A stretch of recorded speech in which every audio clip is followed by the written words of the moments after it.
Get out of here right now, you filthy and smelly person. Someone like you has no right to sit in that seat. I'm the only one who deserves to sit there. How many people walked past a bleeding teenage girl before anyone decided she was still a child? Ava Carter sat frozen in a metal chair beside gate B42 at John F. Kennedy International Airport. Her wrists were locked behind her. A plastic restraint cut deep into her skin. Blood slid down her fingers, one drop at a time, landing on the gray airport carpet beneath her sneakers. She did not scream. Not at first. She was too stunned for that. A few feet away, first-class passengers kept boarding for Flight 9002 to London. Some slowed down. Some stared. Some looked away the moment her eyes met theirs. That was the part Ava would remember later. Not the pain, not the blood, the looking away. Inside the jet bridge, the air smelled like rain, fuel, and wet metal. Outside, a storm rolled over Queens, throwing pale flashes of light across the airport windows. The Boeing 747 waited at the gate, huge and bright, its engines humming low like something alive. Ava had been sitting in seat 1A less than 10 minutes earlier. She had curled into the wide leather seat with her backpack tucked against her leg, her charcoal hoodie pulled over her dark curls, and her noise-canceling headphones resting around her neck. She was 18, but exhaustion made her look younger. 2 sleepless nights, finals at her boarding school in Connecticut, a late charity chess event in Brooklyn. A flight to London she had not wanted to miss. All she wanted was quiet, a few hours of sleep, a window seat. That was all. Then Victoria Whitmore arrived. She moved through first class as if the cabin had been built around her. Cream suit, pearl earrings, hair sprayed into a perfect silver blonde shell. Her handbag looked expensive enough to pay someone's rent for a year. Her eyes landed on Ava, and her mouth tightened before she said a word. "Excuse me." Ava did not hear her at first. The second time, Victoria tapped her shoulder. No, not tapped, pushed. Ava pulled one headphone away. "Yes, Mom?" Victoria looked down at her like Ava had tracked mud across white carpet. "You are in my seat." Ava blinked, still half inside the fog of sleep. She glanced at the small display beside the suite door, then at her phone, seat 1A. She turned the screen gently toward the woman. "I think there may be a mistake. This is my assigned seat." Victoria let out a short laugh, not amused, insulted. "Your assigned seat." She looked around the cabin, inviting witnesses before the trial had even begun. "Do you hear that?" The child says this is her assigned seat. A man across the aisle lowered his newspaper. An older couple stopped whispering. A young woman in row 3 lifted her phone, then lowered it, unsure if this was something to record or something to survive by pretending not to see. Ava kept her voice calm. "I can show the boarding pass. It's scanned at the gate." Victoria's smile disappeared. "Honey, economy is behind the curtain. You had your picture. You had your fun. Now move before this becomes embarrassing." Ava felt heat rise in her throat. Her father's voice came back to her. "Pause before you answer. People show you who they are when they think you have no power." So Ava paused. Then she said, very quietly, "I paid for this seat. I am not moving." That was when Melissa Grant stepped in. Melissa was the lead flight attendant, late 40s, perfect red lipstick, navy uniform pressed sharp enough to cut paper. She came quickly when Victoria raised 2 fingers, the way certain passengers summon service without using names. "Is there a problem, Mrs. Whitmore?" Ava noticed that. Mrs. Whitmore, not mom, not passenger, a name, a relationship, an alliance. Victoria placed one hand against her chest. "There is a serious problem. This girl is refusing to leave my seat." Melissa turned to Ava. Her expression changed in 1 second. The smile died. Her eyes moved over the hoodie, the frayed backpack, the scuffed white sneakers. Then her face settled into something cold and practiced. "Miss, I need to see your boarding pass." Ava held out her phone. "Here." Melissa barely looked. "Mobile passes glitch all the time." Ava frowned. It did not glitch. It scanned. Melissa exhaled through her nose. "Seat 1A is usually held for our highest priority premium members. A teenager traveling alone does not just end up there by accident." Victoria murmured, "Exactly," loud enough for everyone to hear. Ava sat a little straighter. "My father booked it." Melissa's eyes narrowed. "And who is your father?" Ava hesitated, not because she was ashamed, because she hated using his name. Jonathan Carter's name changed rooms. It changed voices. It made people smile who had been cruel one breath earlier. Ava had learned early that if people only respected her after they knew who he was, they had not respected her at all. So she said, please just check the manifest. Melissa did not move. I am not delaying an international departure because you want to play games with a phone screen. I am not playing games. Then Victoria leaned closer and lowered her voice just enough to make it poisonous. She smells like weed. Ava's eyes widened. What? Melissa sniffed the air once, theatrically. I smell it too. That was the first lie. The second came faster. Melissa lifted the interphone. Captain, we have a non-compliant passenger in first class. Possible intoxication, refusing to leave a premium seat. Ava's heart started to pound. The cabin changed after that. Not loudly, quietly. The way people decide who is safe and who is dangerous without knowing a single fact. Ava looked from face to face. The man with the newspaper looked down. The older woman pressed her lips together. Someone whispered, these kids today. Ava reached for her phone with shaking fingers. Dad, JFK, Flight 9002, they are trying to remove me, please. The reply came almost instantly. Stay where you are. Do not resist. I am landing in 4 minutes. But 4 minutes can be a lifetime when nobody sees you as human. 2 airport security contractors entered the cabin. Cole Ramsey was first, big shoulders, buzz cut, utility belt heavy on his hips. Behind him came Tyler Brooks, younger, thinner, his eyes already uncertain. Cole did not ask for Ava's ticket. He did not ask her name. He looked at Melissa. Where is the threat? Melissa pointed. There. Victoria added. She lunged at me. Ava stared at her. I never moved. Cole stepped closer. Up. Ava gripped the armrest. Please check the manifest. Up. My father is coming. Cole reached down and grabbed her arm hard. Ava gasped. You are hurting me. Stop resisting. I'm not resisting. He pulled her out of the seat so fast her backpack strap caught on the console. Her shoulder twisted. Her chest struck the cabin wall with a dull thud. Someone gasped. Someone else started recording. Tyler's face tightened. Cole, she is just a kid. Cole did not look back. Sit down, he barked to the cabin. Everybody stay seated. Then came the restraints. Plastic. Black. Industrial. Ava felt them loop around her wrists. She tried to breathe. She tried to stay calm. Then Cole pulled. The zip tie bit into her skin. Too tight, she whispered. He pulled again. Pain shot up both arms. Please, it is too tight. Melissa stood nearby, arms folded. You should have thought about that before committing ticket fraud. Something in Ava broke then, not loudly, not dramatically. Just a small collapse inside her chest. She was 18 years old. She had a valid ticket. She had done everything right. And still, a room full of adults had decided she was guilty because she did not look like their idea of first class. Cole shoved her toward the jet bridge. Her foot caught on the metal lip of the doorway. With her hands bound behind her, she could not catch herself.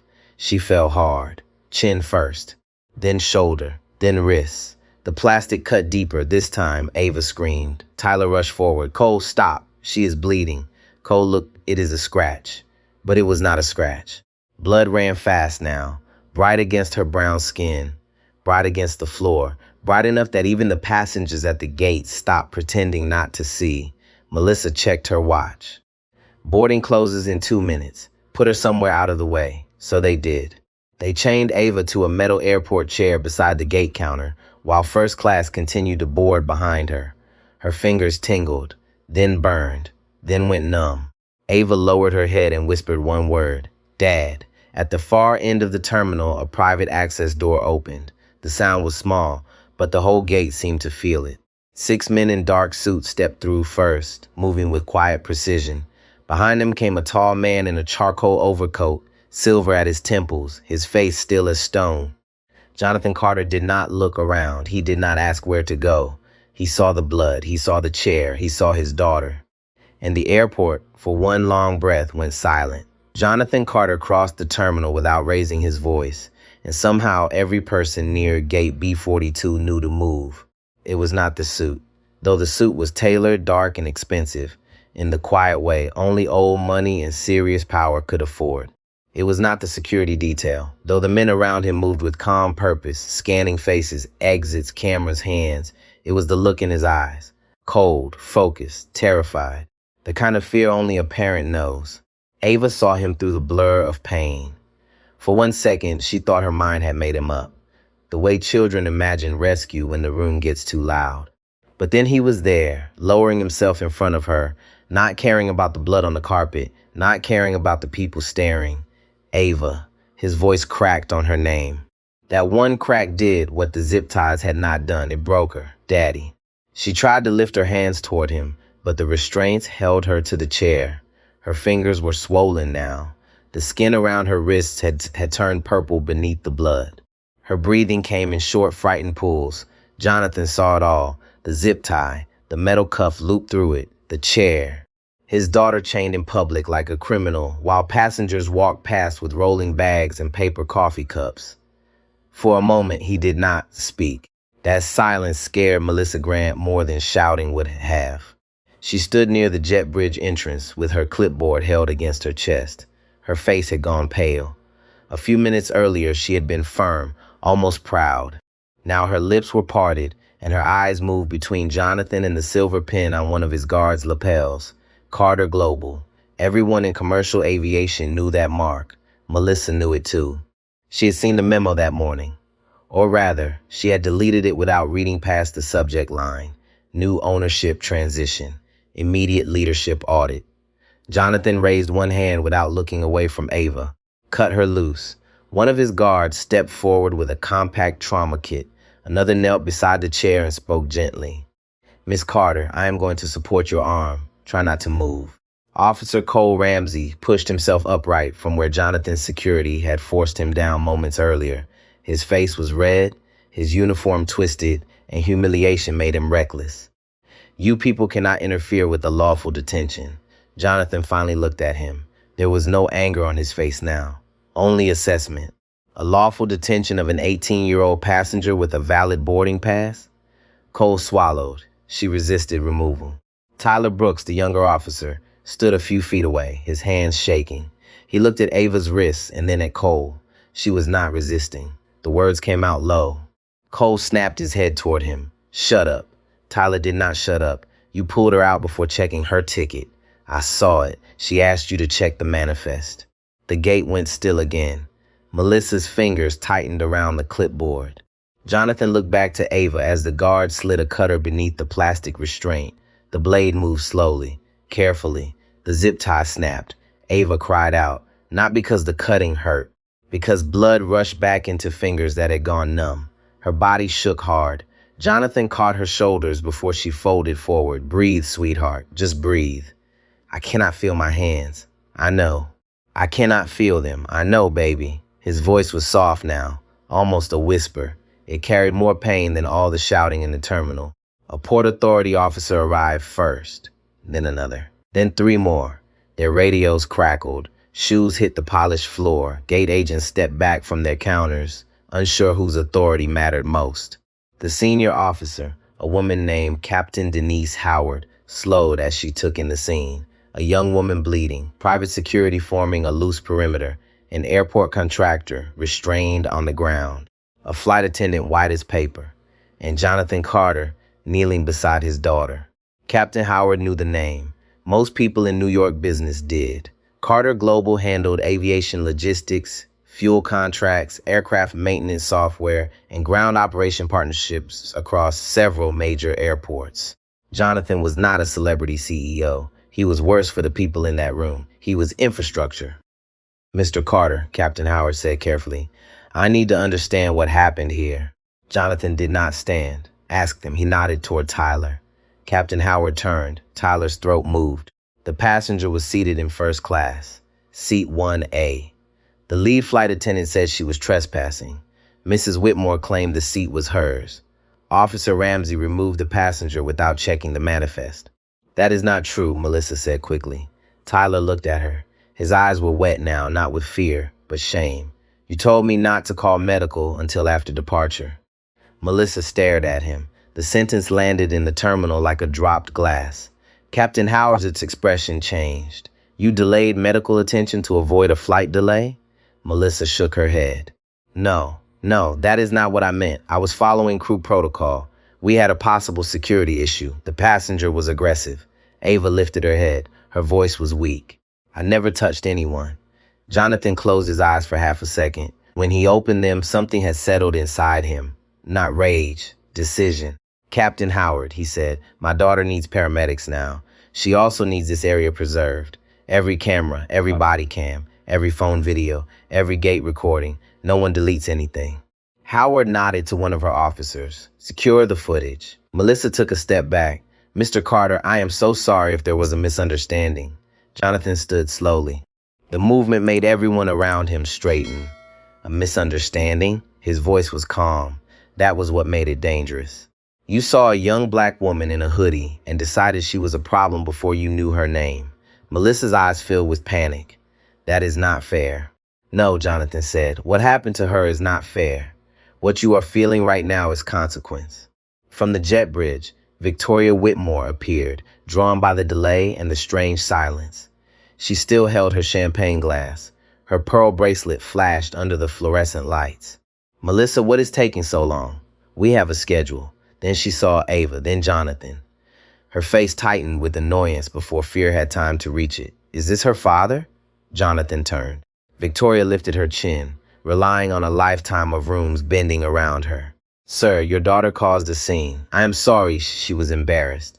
But these things happen when people try to sit where they do not belong. Ava flinched. Jonathan saw it. Every person at the gate saw it. Captain Howard took one step closer to Victoria. Mom, I need you to stop talking. Victoria blinked. Excuse me? Jonathan's voice cut through hers. Where she belongs. Victoria looked around, searching for support. The older couple near the boarding lane looked away. The man from seat 2B stared at the floor. Nobody came to save her from her own words. She was in my seat, Victoria said, but the confidence was leaking out now. Jonathan reached into his coat and pulled out his phone. He tapped once and turned the screen toward Captain Howard. My office just pulled the reservation record. Seat 1A, Ava Carter, purchased 3 weeks ago. Confirmed, scanned at the gate. Captain Howard read it. Then she looked at Melissa. The flight attendant's knees seemed to soften. Jonathan continued. Victoria Whitmore was assigned seat 1B, not 1A. She lied. Your crew believed her. Your contractor used force. And my daughter bled while you protected an on-time departure. No one spoke. Not even Victoria. For the first time, she looked at Ava as if she could actually see her. Not a hoodie, not a problem. A person. A young woman with tears on her face and blood on her sleeves. The paramedics arrived at a run. One knelt beside Ava, speaking gently as he wrapped gauze around her wrist.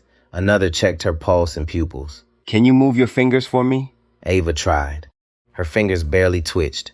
Jonathan watched the paramedic's face. He did not miss the concern that passed between them. We need to transport her, the paramedic said. Jonathan nodded, but Ava grabbed his sleeve with what strength she had left. Do not leave me. The words were small, childlike. Jonathan bent down, pressing his forehead lightly to hers. I am not leaving you. I am right here. For a brief second, the whole story became smaller. Not an airline scandal, not a corporate crisis. Just a father and his daughter on a dirty airport floor, trying to breathe through something that should never have happened. Then the loudspeaker crackled. Final boarding for Flight 9002 to London. Jonathan stood. No. The gate agent froze at the counter. Jonathan turned toward the aircraft door. That flight is not leaving. Melissa whispered, you cannot do that. Jonathan looked at her. I can. Then he looked at Captain Howard. And I will do it legally. Captain, I am requesting this aircraft be held as part of an active investigation into assault, false reporting, and denial of medical care to a passenger. Captain Howard held his gaze. Then she turned to her officers. Hold the flight. Nobody boards. Nobody deplanes until statements are taken. Inside the jet bridge, the aircraft lights glowed warm and golden. Inside the cabin, passengers waited in leather seats, annoyed by a delay they did not yet understand. At the gate, Ava was lifted onto a stretcher. As they rode her past Melissa, Ava did not speak. She only looked at her. That look did more damage than anger. It said you had a choice. And you chose wrong. The rain hit the ambulance roof in hard, uneven bursts as it pulled away from Terminal 4. Inside, the world narrowed to fluorescent light, antiseptic smell, and the sound of Ava trying not to cry. A paramedic named Luis sat beside her, carefully wrapping fresh gauze around her wrists while another monitored her pulse. The ambulance rocked gently through airport traffic, sirens low but urgent. Jonathan Carter sat directly across from his daughter, still, silent. His coat was folded beside him now. Blood stained the cuff of his white dress shirt where he had held Ava's wrists at the gate. He had not noticed it yet. Or maybe he had. Maybe he just did not care. Luis adjusted the compression bandage and glanced up carefully. Can you feel this? He touched the tip of Ava's index finger. Ava swallowed, barely. Luis exchanged a quick look with his partner. It lasted less than a second. Jonathan still caught it. His jaw tightened. Ava watched him, watching them. Dad. He looked at her instantly. You do not have to destroy everybody because of this. Luis stopped moving for a moment. Jonathan leaned forward slowly. Destroying people is easy, Ava. His voice stayed calm. The hard part is making sure this never happens again to someone else. Ava looked away toward the rain-covered windows. Outside, planes taxied through the storm, like giant shadows moving across wet concrete. Back at JFK, Flight 9002 sat frozen at the gate. Passengers had stopped complaining about the delay. Now they were whispering. Phones glowed across the first-class cabin. Screens refreshed every few seconds as rumors spread faster than official announcements. A businessman near row 2 looked up from his tablet. Oh my God. The older woman beside him frowned. What? He turned the screen toward her. The headline was already live. Teenage passenger bloodied during removal from New York flight. Another article appeared seconds later. Carter Global CEO intervenes after daughter detained at JFK. Across the aisle, Victoria Whitmore's face drained of color. No, she grabbed her own phone with trembling fingers. The image on social media showed Ava chained to the airport chair, head lowered, wrists bleeding through white gauze, Jonathan kneeling beside her. The photo looked less like an airport incident and more like something pulled from a civil rights documentary. Victoria's breathing quickened. Melissa Grant stood near the galley, pretending to organize beverage carts. Her hands shook so badly she dropped out a stack of plastic cups onto the floor. Nobody helped her pick them up.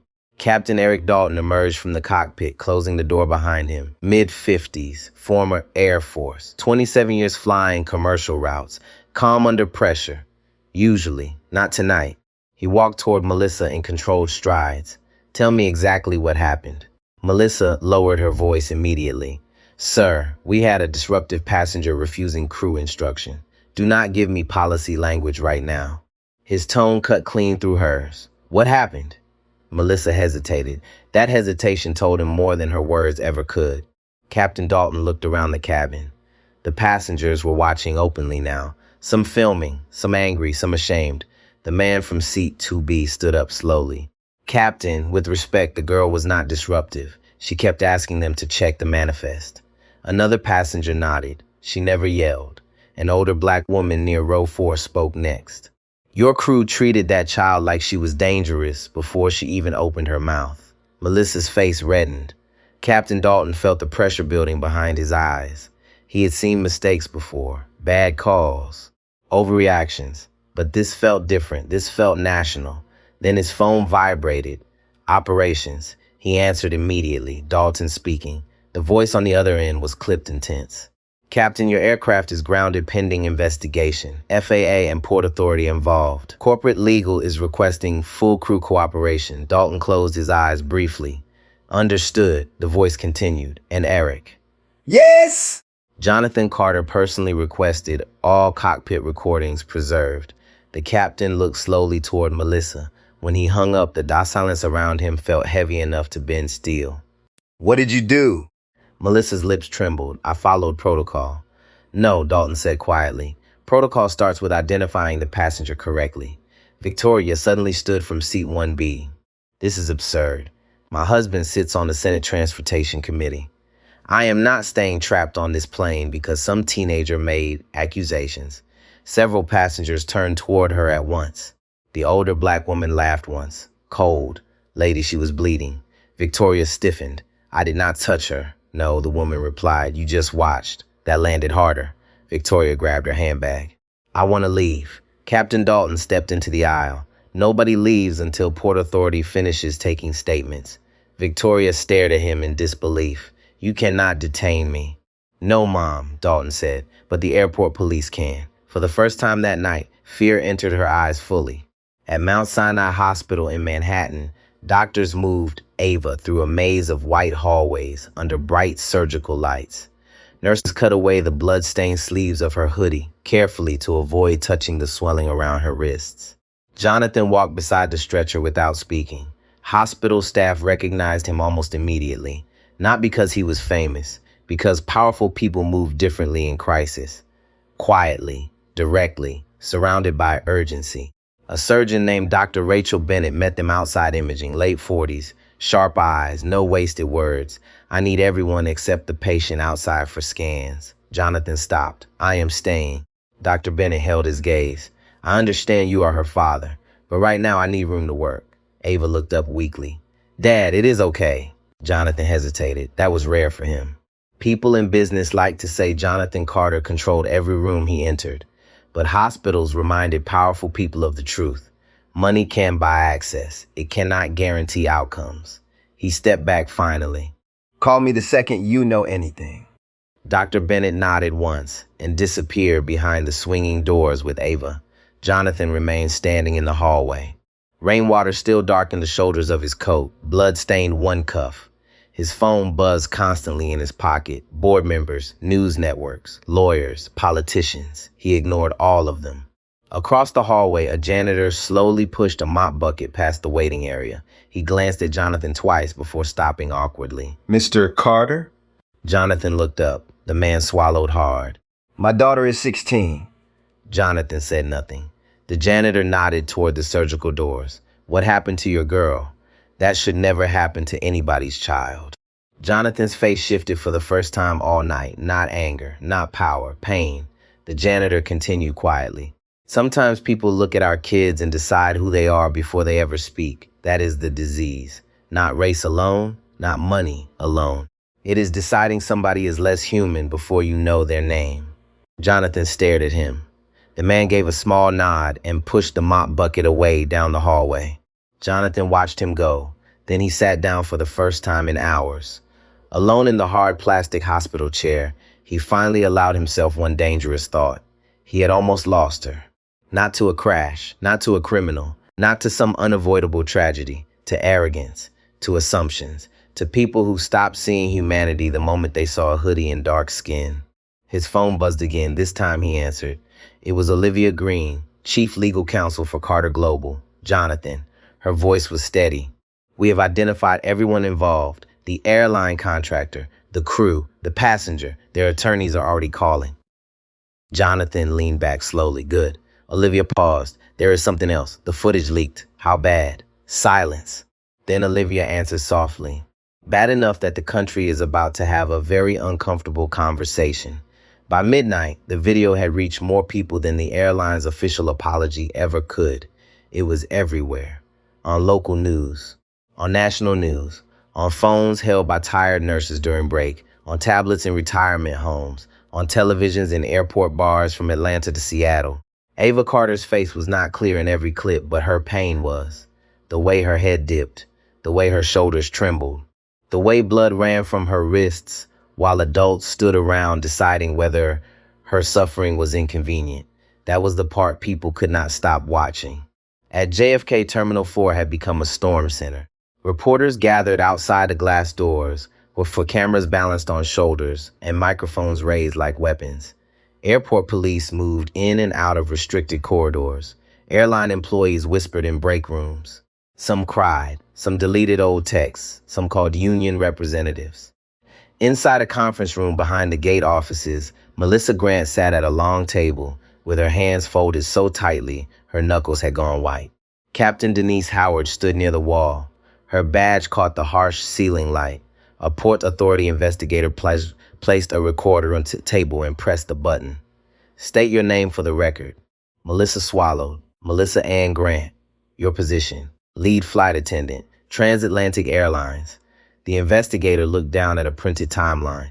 At approximately 7:43 in the evening, you requested security assistance for a passenger in seat 1A. Is that correct? Yes. What was the passenger doing at that time? Melissa hesitated. She was refusing crew instructions. The investigator lifted his eyes. What instruction? To vacate the seat. Why? Melissa's mouth opened, then closed. because there was a seat assignment issue. The investigator slid a paper across the table.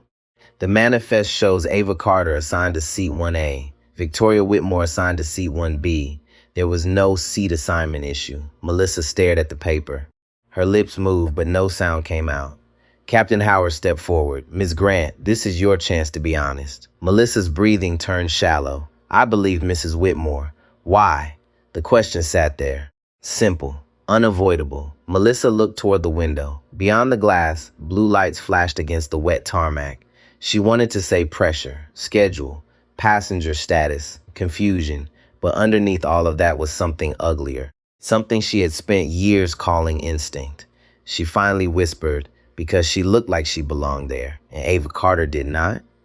Melissa closed her eyes. No answer was needed. Down the hall, Tyler Brooks sat alone on a bench with his elbows on his knees. His uniform shirt was untucked. His face looked older than it had that morning. Cole Ramsey had been escorted out in handcuffs after giving 3 different versions of the same event. First, Ava had lunged. Then she had shoved. Then she had resisted by refusing to stand fast enough. The cameras told a different story. So did Tyler. He had spoken. Too late to save Ava from pain, but not too late to stop the lie from becoming truth. Still, guilt sat on him like wet concrete. Captain Howard found him there after midnight. "You did the right thing in that room," she said. Tyler shook his head. "No, Mom. I did the least wrong thing after doing nothing." Howard sat beside him, leaving space between them. "That is a hard sentence to live with." He rubbed both hands over his face. "I saw it happening. I knew it felt wrong. But Cole was senior. Melissa sounded sure. Mrs. Whitmore sounded powerful. And the girl was so calm, I told myself maybe I was missing something." He looked at Howard. "I was not missing something. I was afraid." Howard nodded slowly. "Most harm does not happen because every person in the room is cruel. It happens because decent people get quiet at the wrong moment." Tyler stared at the floor. "Will she be okay?" Howard did not answer right away. "I do not know." At Mount Sinai, Jonathan Carter stood behind a glass wall, watching Dr. Rachel Bennett examine Ava's hands. Ava sat on the edge of the hospital bed. Her hoodie had been replaced with a soft blue gown. Her curls were loose now, falling around her face. Bandages wrapped both wrists. Her fingers trembled when she tried to spread them. Dr. Bennett's voice stayed gentle. "Try to touch your thumb to each finger." Ava tried. Index, middle, ring, then the little finger. Her right hand shook and stopped halfway. Ava pressed her lips together. "Again," she whispered. Dr. Bennett lowered her hand. "Not yet." "Again, Ava," I said again. Jonathan saw the fight in her face, the rage beneath the fear. The desperate need to prove her body had not betrayed her. Dr. Bennett sat beside her. "Listen to me.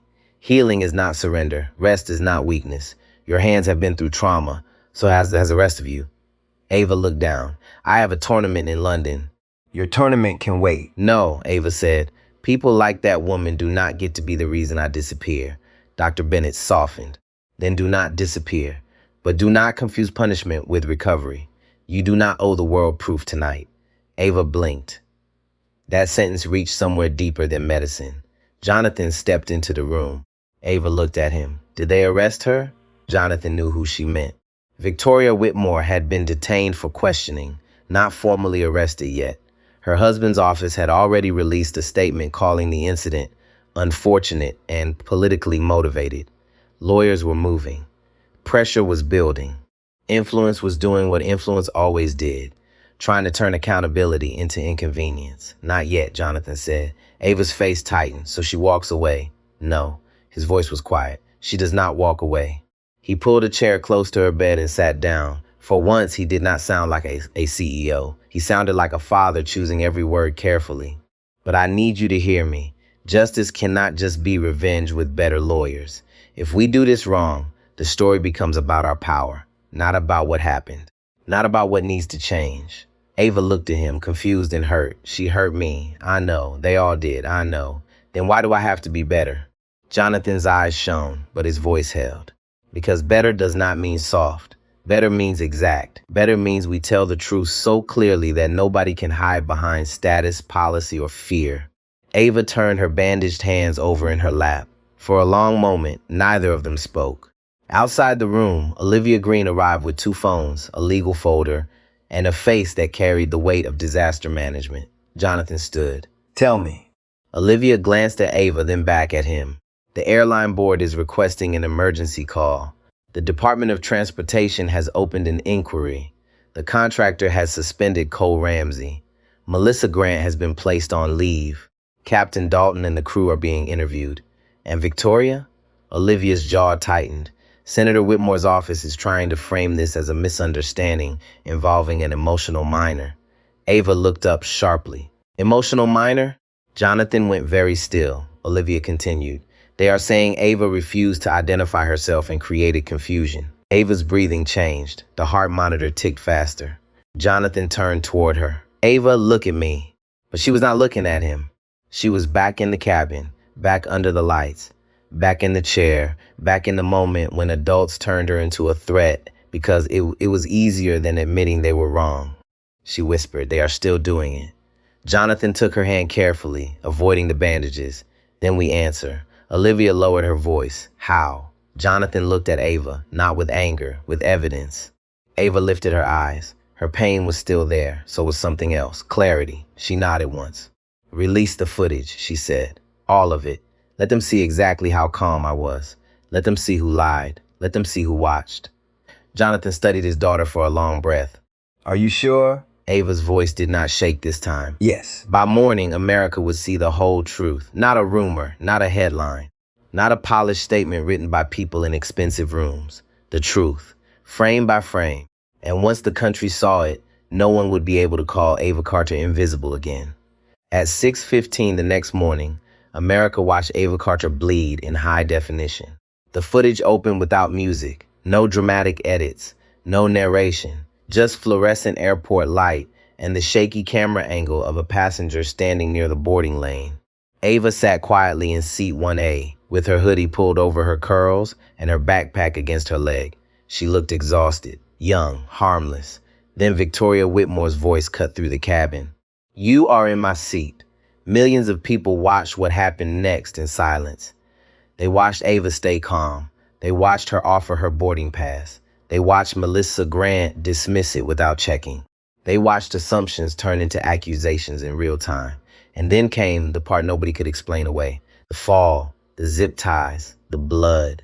By sunrise, every major network in the country was running the clip. On one split screen, commentators debated airline procedure. On another, Ava's face froze mid-flinch as Officer Cole Ramsey shoved her into the cabin wall. The public reaction was immediate, not divided, not confused. Furious. At a diner outside Pittsburgh, retired truck driver Leonard Hayes pushed his coffee aside and stared at the television above the counter. That girl never raised her voice once. The waitress beside him shook her head slowly. My grandson wears hoodies like that every day. In Phoenix, a retired Air Force pilot called into a morning radio show. I flew aircraft for 30 years. We were trained to de-escalate. What happened there was not safety. It was prejudice dressed up as procedure. By 8 o'clock, transatlantic airline stock had dropped almost 13%. By 9, advertisers began pulling campaign partnerships. By 10, senators who had spent years smiling beside Richard Whitmore suddenly stopped answering his calls. At Mount Sinai Hospital, Ava sat upright in bed with the television muted. She did not need sound anymore. She already knew every frame. Jonathan stood near the window speaking quietly with Olivia Green while rain slid down the glass behind them. How bad? Olivia held a tablet against her chest. Worse than we expected, better than we hoped. Jonathan looked at her. People are not just reacting to Ava, Olivia said. They are reacting to recognition. Everyone sees somebody in that video. Their daughter, their grandson, the kid who gets judged before speaking. Ava lowered her eyes, Jonathan noticed. He crossed the room slowly and sat beside her. You okay? She gave a tiny shrug. I did not know I looked that scared. You were scared. I hate that everybody saw it. Jonathan leaned back in the chair. No, he spoke carefully now. You hate that they caused it. There is a difference. Ava looked at her wrapped wrists. People online keep calling me brave. Jonathan followed her gaze. You do not have to feel brave to survive something. Before Ava could answer, someone knocked lightly on the door. Dr. Rachel Bennett stepped in holding a scan folder. Her expression was professional, but softer than yesterday. How are the hands this morning? Ava tried flexing her fingers, still numb in places. Dr. Bennett nodded. That is expected. The swelling needs time to go down before we know the full extent of nerve damage. Jonathan stood immediately. What are we talking about long term? Dr. Bennett chose her words carefully. Best case, she regains full function with therapy. Worst case, the doctor paused Liz. Fine motor movement may never completely return. The room went still. Ava's breathing changed first. Then Jonathan's. Chess. The word hung there even before anyone said it aloud. Dr. Bennett looked toward Ava gently. Your father told me you compete. Ava gave a small nod. National speed tournaments. The doctor sat down across from her. Then listen to me carefully. Your hands are injured, but your life is not over. Athletes recover, musicians recover, people rebuild. Trauma feels permanent while you are inside it. Ava swallowed hard. What if I cannot play the same way again? Dr. Bennett held her gaze. Then you learn who you are besides the game. That answer hurt, because it was honest. Across Manhattan, Victoria Whitmore sat inside her lawyer's office watching her life collapse one headline at a time. The office television played silently while staff members rushed in and out carrying folders and phones. Victoria looked nothing like the woman from first class anymore. Her makeup had smeared overnight. Her silver hair hung loose around her face. She had not slept. Attorney Martin Feldman paced near the desk. You cannot speak publicly again without me present. Victoria snapped back immediately. I was trying to explain myself. You called an inner teenager unstable on live television. Victoria pressed trembling fingers against her temple. I panicked. Martin stopped pacing. Do you understand how bad this is? She looked up sharply. That girl's father's turning this into a circus. No, Martin said quietly. The video did that. Victoria's face tightened. She should have just moved seats. The room fell silent. Martin stared at her for a long moment. Then he slowly sat down across from her. Victoria, listen to yourself. She looked away. For the first time in her life, shame started breaking through the armor of entitlement. Not because she suddenly became compassionate, because consequences had finally entered the room. At Transatlantic headquarters in Chicago, executives packed into an emergency board meeting, while financial analysts updated loss projections every 15 minutes. Screens around the conference room displayed the same image again and again. Ava Carter bleeding beside gate B42. CEO Thomas Reed loosened his tie with shaking fingers. How exposed are we? The general counsel answered immediately. Potential civil liability is massive, but the reputational damage may be worse. One board member slammed a folder shut. Why did nobody stop this before it exploded? Nobody answered. Because everyone knew the truth. People had seen warning signs for years. Complaints dismissed. Passengers profiled. Employees protected because they generated revenue or avoided delays. A culture of quiet shortcuts. And quiet shortcuts become public disasters eventually. Thomas Reed looked toward the head of Human Resources. Melissa Grant? Terminated this morning. Cole Ramsey? Under criminal investigation. Victoria Whitmore? Her husband just resigned from the Transportation Oversight Committee. Silence spread around the room. Then another executive spoke softly. And Jonathan Carter? Thomas Reed exhaled slowly. He requested a direct meeting. Every face in the room changed. Because Jonathan Carter was not simply an angry parent anymore. He was now the most dangerous kind of man in America. A powerful man with public sympathy.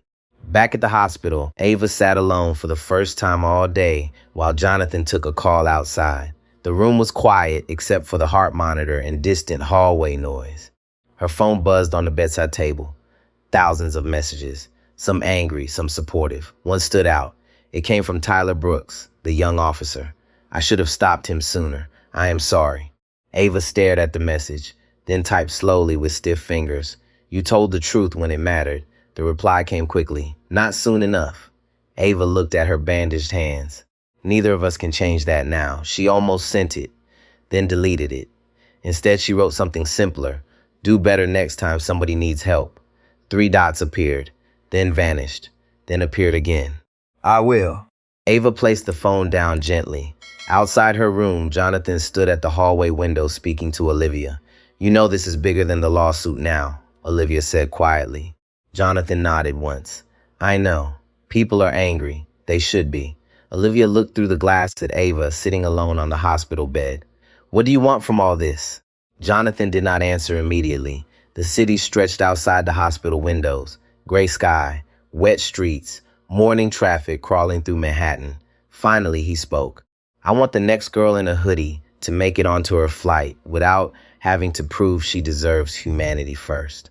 Jonathan Carter entered the transatlantic boardroom at 11:30 in the morning, and every conversation died before the door finished closing. The room overlooked downtown Chicago from the 42nd floor. Gray clouds pressed against the glass. Lake Michigan stretched beyond the skyline, cold and flat under the winter light. Around the table sat people who had spent their entire careers managing storms from behind polished wood and careful language. This storm had a name, Ava. Jonathan did not sit at first. He placed a thin black folder on the table and looked at each face slowly. Thomas Reed, the airline CEO, stood with both hands clasped in front of him. Mr. Carter, thank you for coming. Before we begin, let me say personally how sorry we are for what happened to your daughter. Jonathan looked at him. Are you sorry it happened, or sorry people saw it? The question stopped the room cold. Thomas swallowed. Both. At least that was honest. Jonathan pulled out a chair and sat down. Olivia Green sat to his right. Her tablet was already open. Across from them, Transatlantic's lawyers had 3 laptops, 2 pitchers of water, and the tired faces of people who knew there was no clean way out. Thomas tried again. We are prepared to offer a full public apology. We will cover all medical expenses, of course. We will establish a passenger dignity task force, and we are ready to discuss a significant settlement. Jonathan leaned back. A task force. Thomas shifted, an independent one. Jonathan tapped the folder once.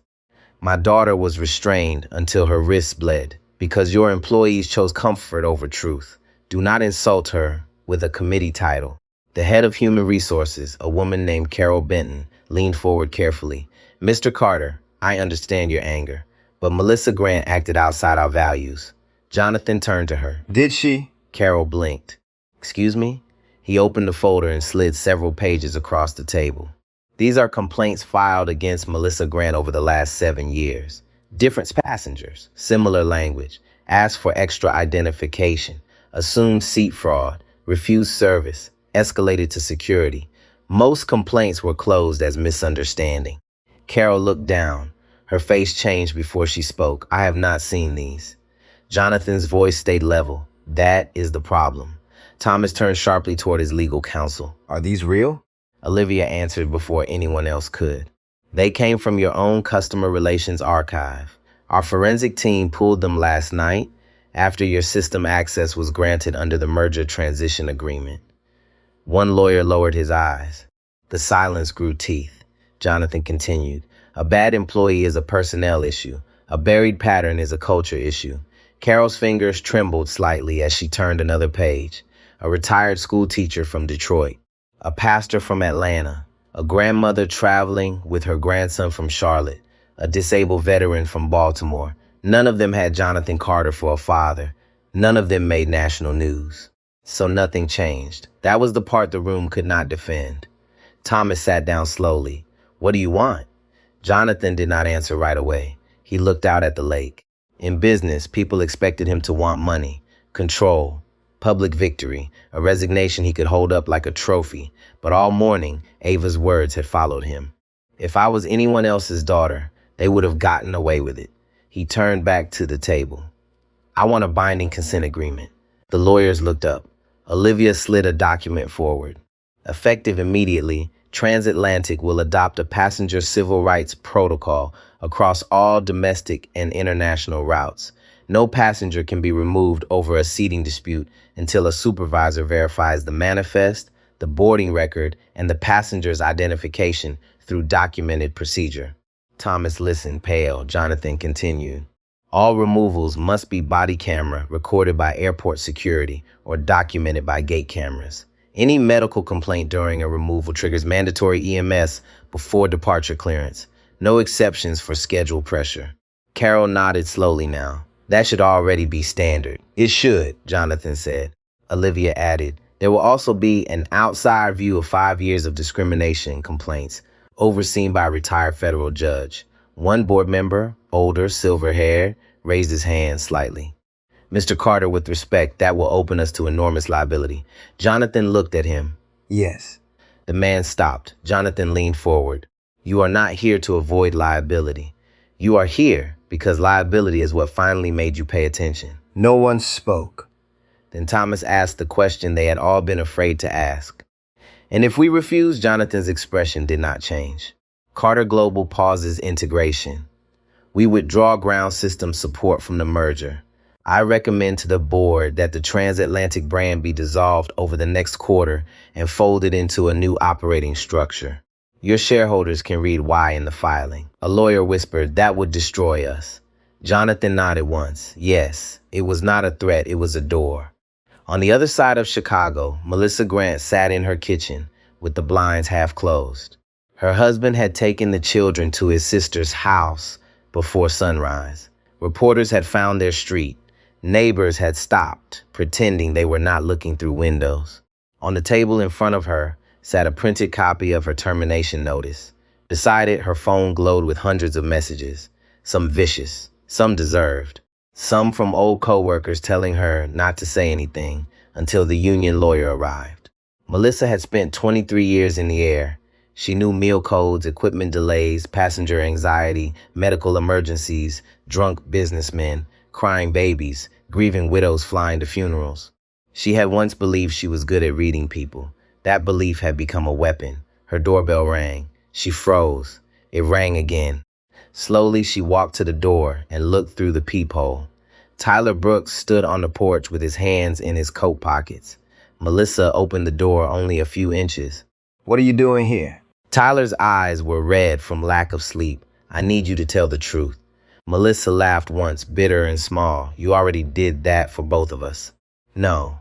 He shook his head. I told what I saw. You need to tell why it happened. Her face hardened. Get off my porch. Tyler did not move. She is 18. Her hands may never fully heal. You cannot hide behind protocol forever. Melissa's eyes filled suddenly. You think I do not know that? Then say it. She stared at him through the crack in the door. Say what? Tyler's voice broke. Say you saw a black girl in a hoodie and decided Mrs. Whitmore mattered more. Melissa's mouth trembled. For a second, Tyler thought she would slam the door. Instead, she let go of the handle. The door opened wider. Inside, her kitchen looked painfully ordinary. Coffee mugs in the sink, a school calendar on the fridge, a family photo beside a bowl of oranges. That ordinariness made the harm worse somehow. Because cruelty did not always live in monsters. Sometimes it lived in regular people who had never questioned the shortcuts in their own minds. Melissa sat down at the kitchen table. I was tired, she whispered. Tyler stood across from her. That is not enough, I know. She wiped her face. I saw what Victoria wanted me to see. That is closer. Melissa looked up at him. I was wrong. The words were small, not enough, but real. Back in New York, Ava sat in a rehabilitation room with her wrists wrapped and her jaw clenched. A physical therapist named Nora placed 3 wooden blocks on the table, moved them from left to right, slowly. Ava stared at the blocks like they were enemies. I can do more than this. Nora smiled gently. I believe you. But today this is the work. Ava pinched the first block between her thumb and index finger. Her hand shook. The block slipped. It hit the table with a dull wooden sound. Ava closed her eyes. Again, Nora said. Ava opened them. Again. She picked up the block. It slipped again. Her breathing sharpened. Again, Nora said. This time Ava looked at her. You are enjoying that word. Nora's smile softened. No, I respect it. Again is how people come back. Ava looked at the block, then at her hands. Then slowly, painfully, she picked it up and moved it 1 inch to the right. Not far, not graceful, but hers. In Chicago, Jonathan signed the consent agreement at the end of the boardroom table. Thomas Reed signed next. The pen scratched softly across paper, a small sound, but it carried weight. When it was done, Jonathan stood. This does not fix what happened. Thomas nodded. No, it does not. But it can't stop the next one, Jonathan said. He buttoned his coat and turned toward the door. Then Carol Benton spoke. Mr. Carter. He paused. She held up the complaint pages with visible shame. We should have listened sooner. Jonathan looked at her for a long moment. Yes, he said. Then he left them with the truth they had earned. You should have listened when the people complaining were powerless.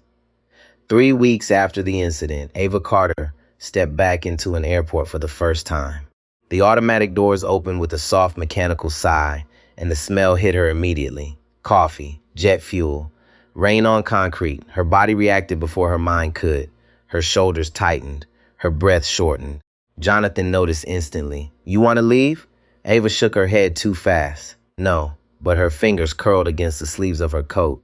The scars around her wrists had faded from dark purple to thin pink lines now, still visible, still tender. She wore soft compression gloves most days to help with swelling and nerve pain. JFK looked the same as it always had, crowded, bright, indifferent. That was what unsettled her most. The world had moved on while her nervous system had not. A businessman brushed past with a rolling suitcase. Somewhere above them, a boarding announcement echoed through the terminal. Ava stopped walking. Gate B42 sat at the far end of the concourse. Jonathan followed her gaze carefully. You do not have to prove anything by going there. Ava swallowed. I know, but she started walking anyway, slowly. Each step sounded louder inside her head than on the polished airport floor. People recognized her now, not everyone, but enough. A woman near a bookstore glanced twice before whispering to her husband. A TSA officer at the checkpoint straightened slightly when he saw Jonathan Carter beside her. Some faces carried sympathy, others carried discomfort. Ava hated both. She did not want pity. She wanted normal. At the gate, construction barriers blocked part of the waiting area. New cameras had been installed above the boarding lane. Signs about passenger rights and de-escalation procedures stood near the counter. Ava stared at them quietly. A middle-aged gate agent noticed her first. His name tag read Daniel Perez. The moment recognition hit his face, panic followed. Miss Carter. Dot. Ava looked at him. Daniel stepped out from behind the counter slowly, as if approaching a wounded animal. I just want to say, Dot, what happened here should never have happened. His voice shook slightly. Ava studied him for a second. He meant it. That mattered. But it did not erase anything. Daniel continued carefully. My daughter is 19, same age as you. He glanced toward the floor before meeting her eyes again. Watching that video made me sick. Ava nodded once. Thank you. Daniel looked relieved just to hear her speak. Then his eyes dropped to the compression gloves. How are your hands? Ava flexed her fingers out slightly. Better some days, not all days. Daniel's face tightens with genuine sadness. Jonathan watched the exchange silently. This was the part television never showed. Not lawsuits, not headlines. The quiet aftermath, the thousands of ordinary interactions after public trauma where people either restore your dignity or take another piece of it away. Daniel cleared his throat. We changed procedures after what happened. Every employee had to go through retraining. Ava looked around the gate again. New signs, new cameras, new policies. It looked cleaner now, safer. But trauma did not care about signage. A sudden burst of laughter from nearby made Ava flinch hard. Her breathing changed instantly. Jonathan stepped closer without touching her. Ava, she shook her head. I am okay. But she was not. Across the concourse, a security officer walked past wearing black restraint cuffs on his belt. Ava froze. The sound disappeared. The airport disappeared. For one terrible second, she was back on the floor of the jet bridge, her cheek against cold metal, plastic cutting skin, Melissa's voice. You should have thought about that before committing ticket fraud. Ava's knees weakened. Jonathan caught her elbow immediately. Easy. Daniel's face fell. Miss Carter? Ava looked down, ashamed of her own body. I need a minute. Jonathan guided her toward an empty seating area near the windows overlooking the runway. Planes moved slowly through gray afternoon rain outside. Ava sat down hard. Her breathing came fast now. Jonathan crouched beside her. Look at me, she tried. Count 5 things you can see. Dad. 5 things. Ava swallowed. The runway, that blue luggage cart. The control tower, a kid with a red backpack. Your tie. Good. 4 things you can hear. Boarding announcements, rolling suitcases, rain, your watch. Her breathing slowed a little. Jonathan stayed calm. 3 things you can touch. The chair, my gloves, your hand. Her voice cracked on the last one. Jonathan squeezed her fingers gently. That is it. Stay here. Stay now, not there. Ava closed her eyes. People nearby pretended not to stare. Some recognized her, some did not. An older black woman sitting across the waiting area watched quietly for a moment before standing and walking over. She moved slowly, leaning slightly on a cane. Mind if I sit here, baby? Ava opened her eyes and nodded. The woman sat beside her with the careful patience of someone who understood pain personally. I saw your interview last week. Ava looked embarrassed immediately. It was not really an interview. No, the woman smiled softly. It was a young girl trying to stay strong while the whole country watched. Jonathan stepped back slightly, giving space. The woman extended a hand. Loretta Gaines. Ava shook it carefully. Loretta nodded toward the terminal. I marched in Birmingham when I was younger than you. Ava blinked. Loretta's eyes drifted toward the windows. Back then, people said things were not racial, too. Said we were overreacting. Said there had been misunderstandings. Her gaze returned to Ava. Pain changes outfits over time, but it still recognizes vulnerable people when it walks into a room. Ava listened quietly. Loretta smiled again. But healing works the same way, too. One person deciding to see your humanity when the world forgets to. For the first time that day, Ava's shoulders loosened slightly. Loretta glanced at the gloves covering Ava's wrists. You play piano? Chess? Loretta chuckled softly, even more dangerous. Ava laughed before she could stop herself. Small, unexpected, real. Jonathan watched the sound change the entire tension in her face. Loretta stood carefully with her cane. Do not let this place become bigger than your life, sweetheart. Then she looked directly at Jonathan.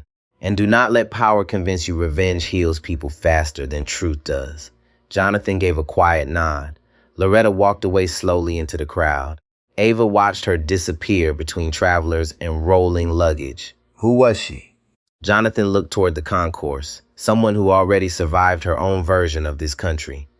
Ava leaned back against the chair.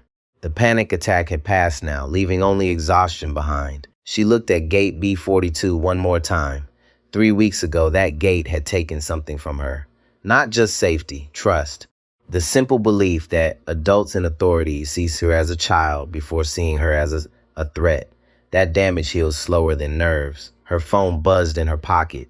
A notification from the U.S. Chess Federation. She opened it carefully. Invitation confirmed. London International Blitz Championship. 2 months away. Jonathan saw the screen. You do not have to decide now. Ava stared at the message.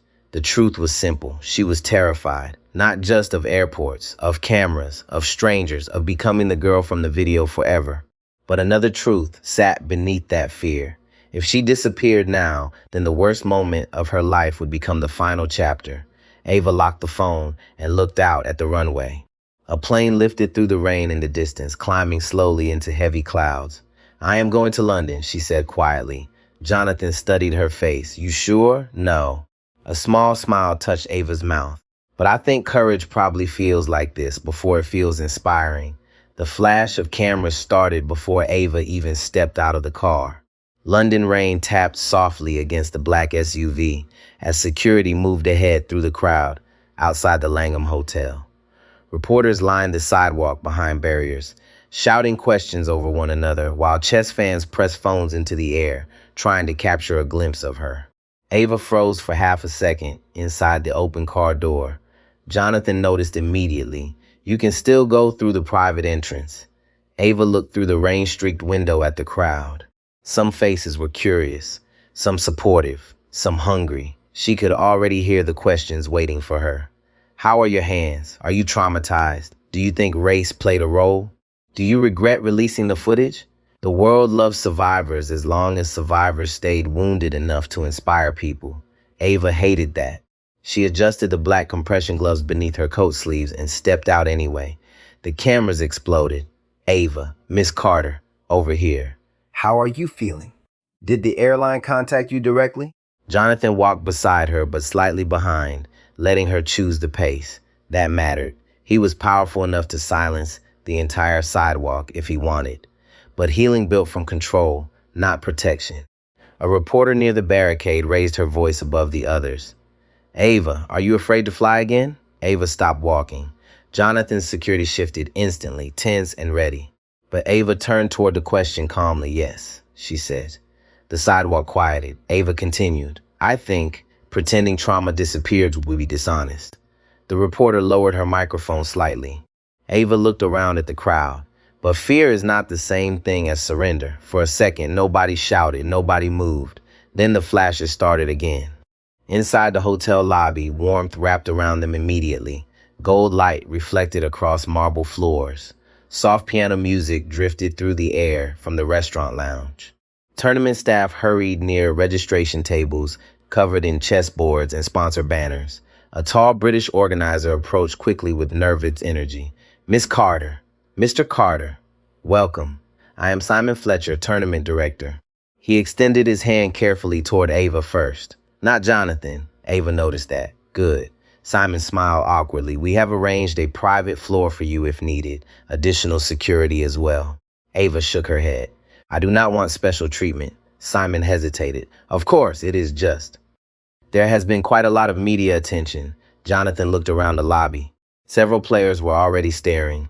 Some recognized Ava from chess, others from the airport video. One teenager whispered to his coach while pretending not to look directly at her. Ava knew that look now. Recognition mixed with discomfort. Simon cleared his throat. "Your opening match begins tomorrow afternoon." Ava nodded. "Thank you." As they headed toward the elevators, a familiar voice stopped her. "You actually came." Ava turned. Ethan Cole stood near the registration desk holding a coffee cup and a chess case over one shoulder. 19 years old, national champion, sharp jawline, sharp tongue.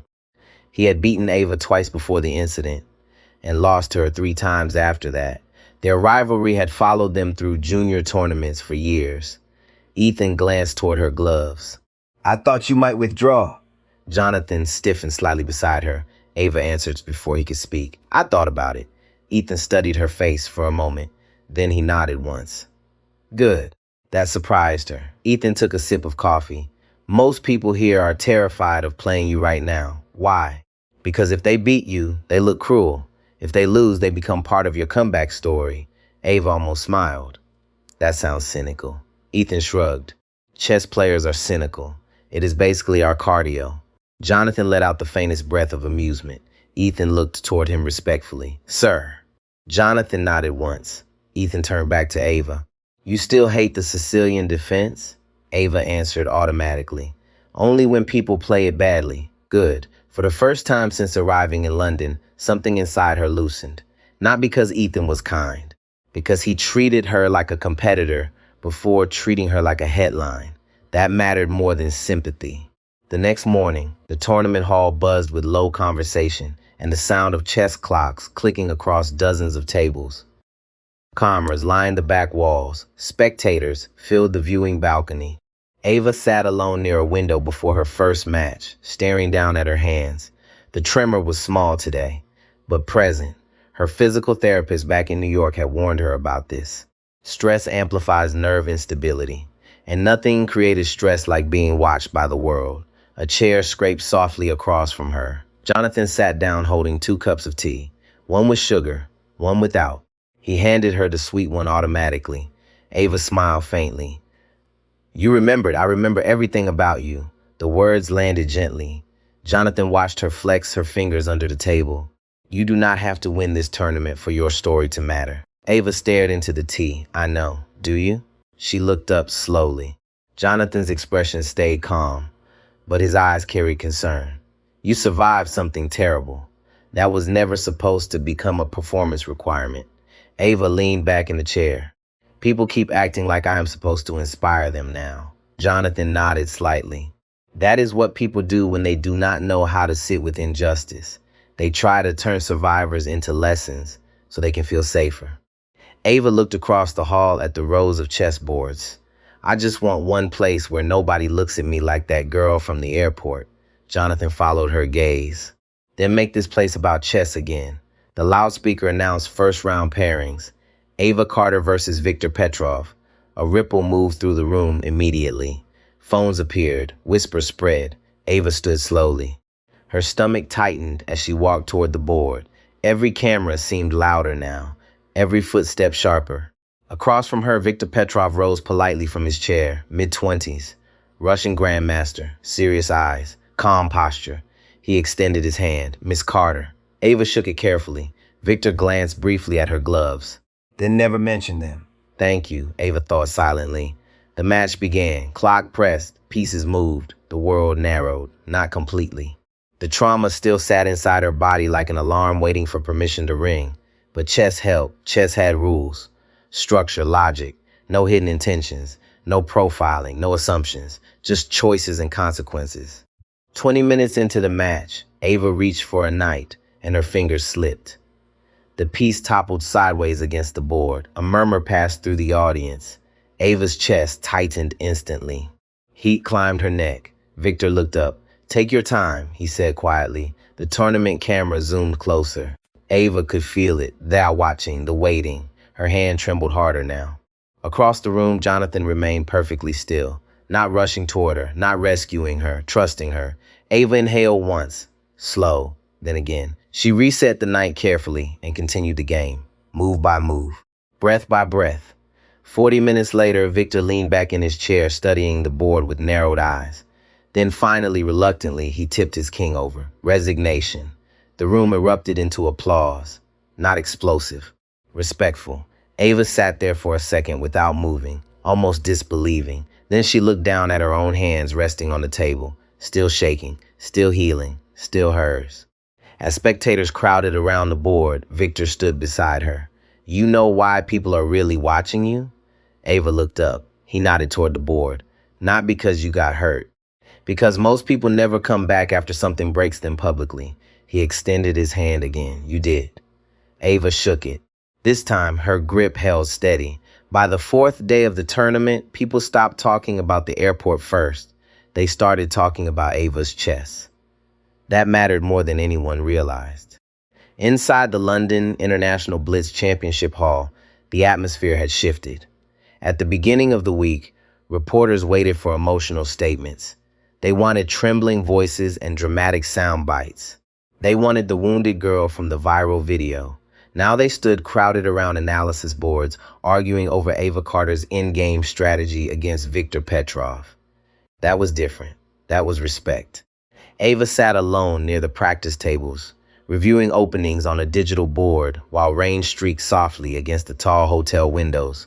Her gloves rested beside her now instead of hiding beneath sleeves. The swelling in her wrists had gone down, though occasional tremors still passed through her fingers without warning. Across the room, two older grandmasters whispered while studying one of her matches on a tablet. She baited him into overextending the bishop. No, she baited him into underestimating her patience. Ava heard them. She pretended not to. The truth was, she still did not fully trust good moments yet. Trauma made joy feel temporary, like the world could snatch it away if you relaxed too soon. Ethan Cole dropped into the chair across from her, holding 2 coffees. "You look terrifying when you study openings." Ava glanced up. "You look exhausted when you try compliments." He slid 1 coffee toward her. "Black, 2 sugars." Ava raised an eyebrow. "You remembered," Ethan shrugged. "You beat me often enough. I started paying attention to survival details." Ava laughed softly. The sound surprised both of them. Ethan leaned back in the chair. "You know, half the tournament thinks we hate each other." "We kind of did." "Past tense already?" Ava took a careful sip of coffee. Life has been busy lately. That sobered him immediately. The room quieted around them for a second. Ethan looked down at her hands resting near the chessboard. "Do they still hurt?" "Sometimes." "Bad sometimes?" Ava flexed her fingers slowly. "At night mostly, or when I get tense." Ethan nodded once. Then he said something she did not expect. "You do not have to pretend around me." Ava looked at him carefully. Ethan rubbed the back of his neck. "Everybody keeps treating you like some symbol now. Like every sentence around you needs to become inspirational." His jaw tightened slightly. "That has to be exhausting." Ava stared at the coffee cup in her hands. "It is." For a moment, neither spoke. The practice hall hummed quietly around them. Chess clocks clicked. Rain tapped glass. Somewhere in the lobby below, silverware clinked against plates from the lunch service. Normal sounds. Beautiful sounds. Ethan finally broke the silence. "I watched the whole airport footage." Ava's shoulders stiffened automatically. Ethan noticed and immediately regretted bringing it up. "Sorry." "No," Ava said quietly. "It is okay." But it was not okay. Not really.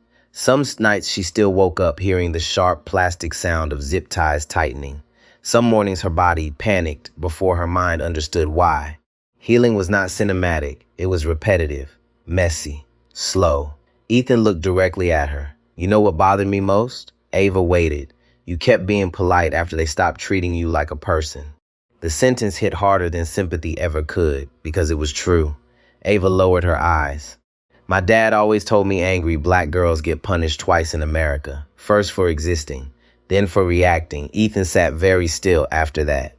Across the hall, Jonathan Carter stood near the entrance, speaking quietly with tournament director Simon Fletcher. Several executives from European aviation groups had approached him throughout the week, offering support, partnerships, condolences. Jonathan accepted politely, but his attention kept drifting back toward Ava, always Ava. Simon followed his gaze. She seemed stronger today. Jonathan gave a small nod. She is learning the difference between surviving and living. Simon looked thoughtful. That takes time. Jonathan's expression darkened slightly. Sometimes too much. Before Simon could answer, Olivia Green approached, carrying her phone. Jonathan, you need to see this. She handed him the screen. A live press conference. Senator Richard Whitmore stood behind a podium in Washington, with cameras flashing around him. Victoria Whitmore sat in the front row beside legal counsel, her posture stiff and controlled. The senator adjusted his tie. My family deeply regrets the unfortunate incident involving Miss Carter. Jonathan's face hardened immediately. Olivia lowered her voice. Wait. On screen, the senator continued. However, we must also acknowledge that public judgment without full context can destroy lives. My wife has received threats, harassment, calls for violence. Jonathan's jaw tightened. Then came the line that changed the room. No evidence has proven racial intent. Simon exhaled sharply. Olivia muttered under her breath, Coward. Jonathan watched the screen carefully. The senator continued speaking about misunderstandings, pressure, emotional escalation, complex environments. Every polished phrase carried the same message underneath. This was unfortunate, but not systemic, not intentional, not really about race. Jonathan handed the phone back slowly. They still think this is about protecting reputation. Olivia crossed her arms.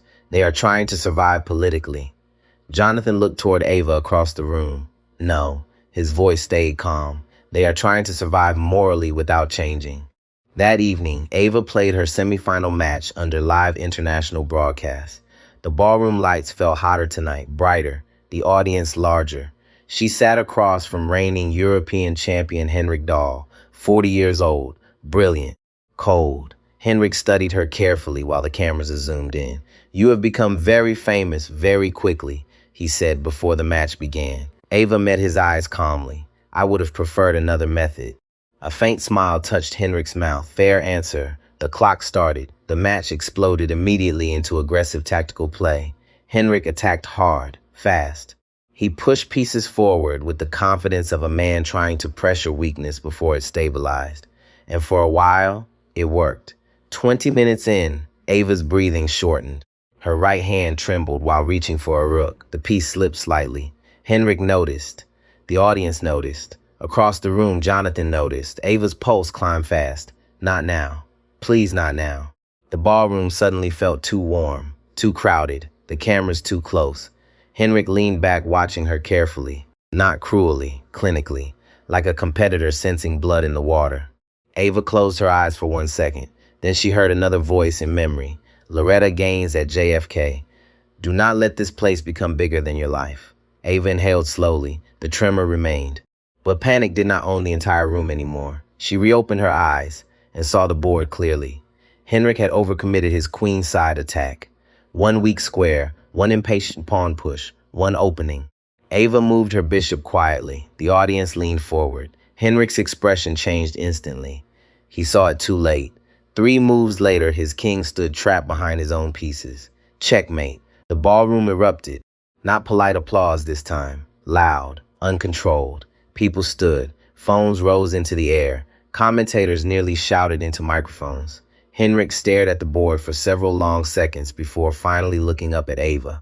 Remarkable, he said softly. Ava sat frozen for a moment, breathing hard, not because she won. Because for the first time since the airport, she had forgotten to be afraid while doing something she loved. That realization hit her harder than victory. As she stood, the crowd continued clapping around her. Jonathan remained near the back wall, proud, quiet, his eyes shining just slightly under the ballroom lights. A reporter pushed toward him immediately. "Mr. Carter, how does it feel watching your daughter become a global symbol of resilience?" Jonathan looked past the microphones toward Ava, surrounded by players and cameras. Then he answered carefully, "I think people keep using the word symbol because it feels safer than admitting she's simply a young woman who deserved dignity from the beginning." The reporter lowered the microphone slightly. Jonathan continued, "What happened to Ava should not have required courage. It should have required basic humanity from the adults around her." Across the ballroom, Ava finally looked up and met her father's eyes. And for the first time since gate B42, she no longer looked like someone trying to escape the worst moment of her life. She looked like someone walking beyond it. The final match began under lights so bright Ava could see every faint tremor in her own hands. The tournament hall was packed. Rows of spectators filled the room from wall to wall. Cameras stood on tripods at the back. Commentators whispered behind glass. Outside, London rain slid down the windows, soft and steady, but inside the hall, every sound felt sharpened.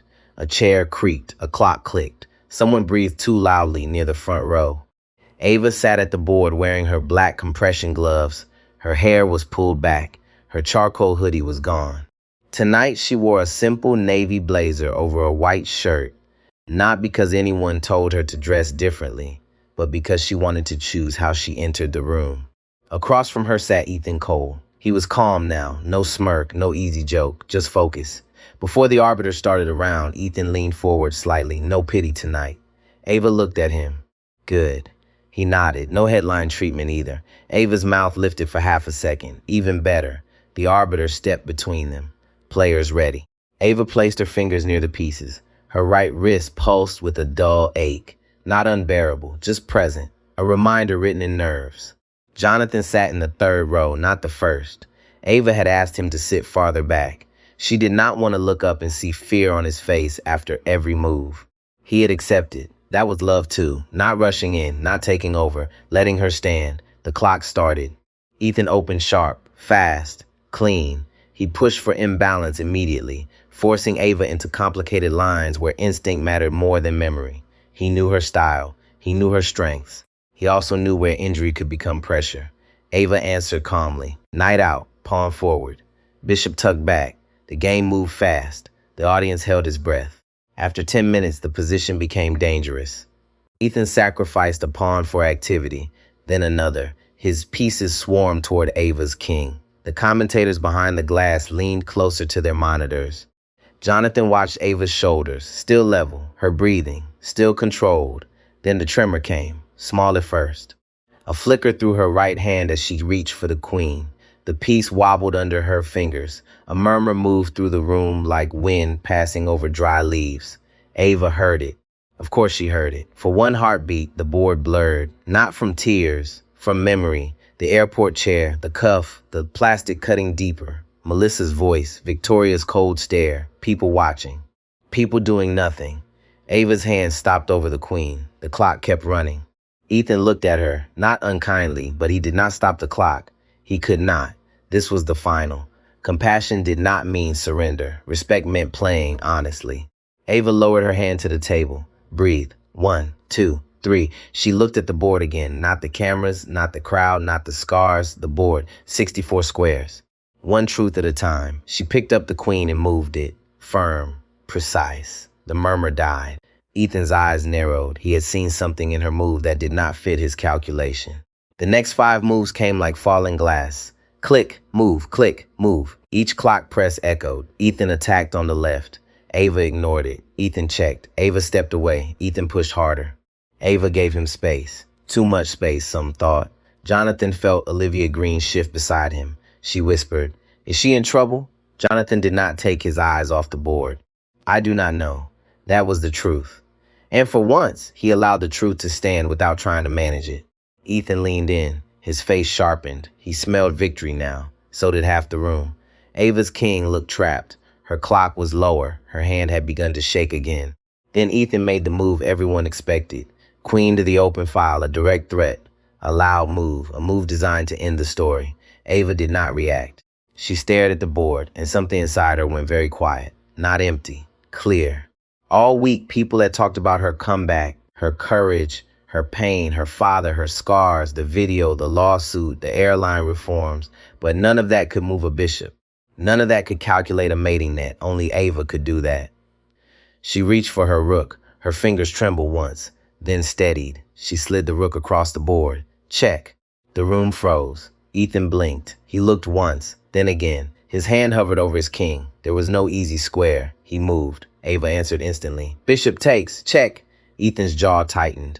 The crowd leaned forward. Another move. Another check. Then Ava pushed a quiet pawn, a small move, almost gentle. Ethan's face changed. He saw it. The trap had not started on that move. It had started 12 moves earlier, when Ava seemed to retreat, when she seemed afraid, when everyone assumed she was surviving. She had been building. Ava's clock showed only seconds left. Ethan searched. His fingers moved from piece to piece without touching. His eyes flicked across the board, faster now, less certain.